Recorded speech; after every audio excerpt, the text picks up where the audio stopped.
Alam niyo ba masama yan? Alam niyo ba kung ano tawag yan? Backfighter.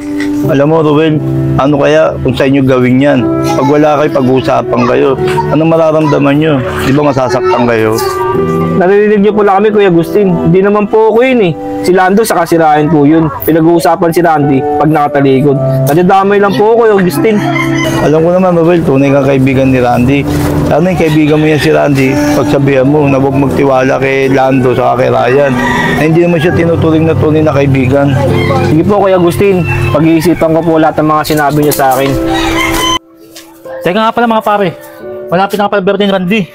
Sigurado mabubusog tayo dun at malasin pa tayo. Kasi mapera yun, di ba? Oo nga pala no. Lapit na pala birthday ni Randy. Buti naalala mo, Lando. Ano nga pala na regalo mo sa kanya? Anong regalo? Ako magre-regalo? Eh, ututo naman yun eh. Saka hindi niya kailangan yun, yaman-yaman yun. Di ba, para yan? Oo, ayos talaga, para Lando. Mabubusugan siya natin yan. Ayos. Basta ako, Lando.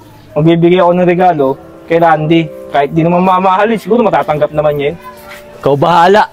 Regalo. Basta kami ni Parlando, kakain kami ron at magiinom. Di ba, Parlando? Tama ka dyan, para yan. Ganun ba? Basta ako, Ryan, Lando, magregalo ako kay Randy. Bahala ka sa buhay mo. Sip-sip talaga to eh, no?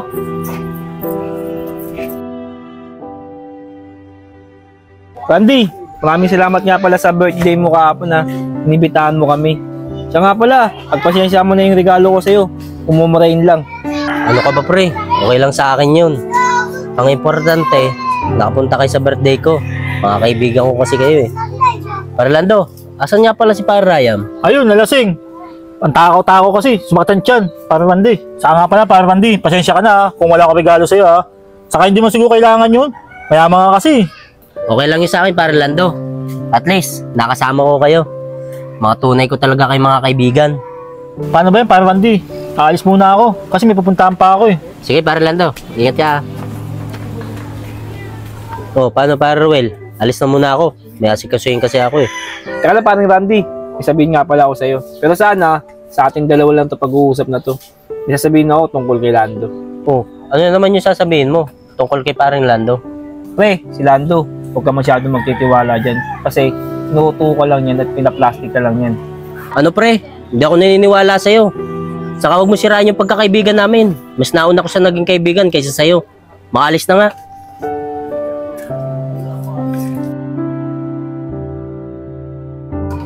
Ayoko na Randy, lagi mo akong tinatalo. Ang lakas-lakas mo na.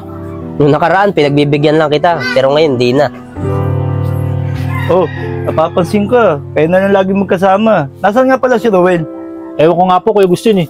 Mula ang birthday ni Randy, hindi nagkasama sa amin. Siguro iniwasan na kami nun. Ah, ganun ba, Lando? O sige, pasok na muna ako sa loob ha. Sige po, Kuya Agustin.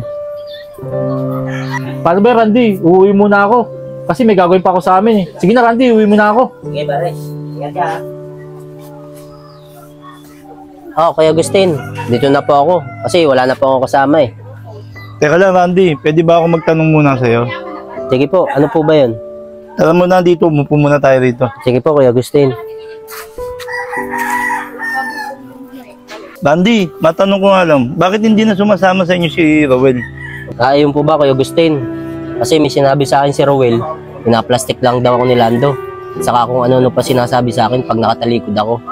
Saka matagal ko na naging kaibigan si Lando kaysa kay Rowel, kaya hindi ako naniniwala sa kanya. Saka Kuya Agustin, sana huwag makarating kay Lando kasi ayaw ko silang mag-away dalawa. Ah, ganun ba, Randy? Sige, sa atin lang dalawa to, pag-uusap nito. Hindi makakarating sa kanila to. Sige po, Kuya Agustin, uwi na po ako. O sige, Randy, mag-iingat ka dyan ha.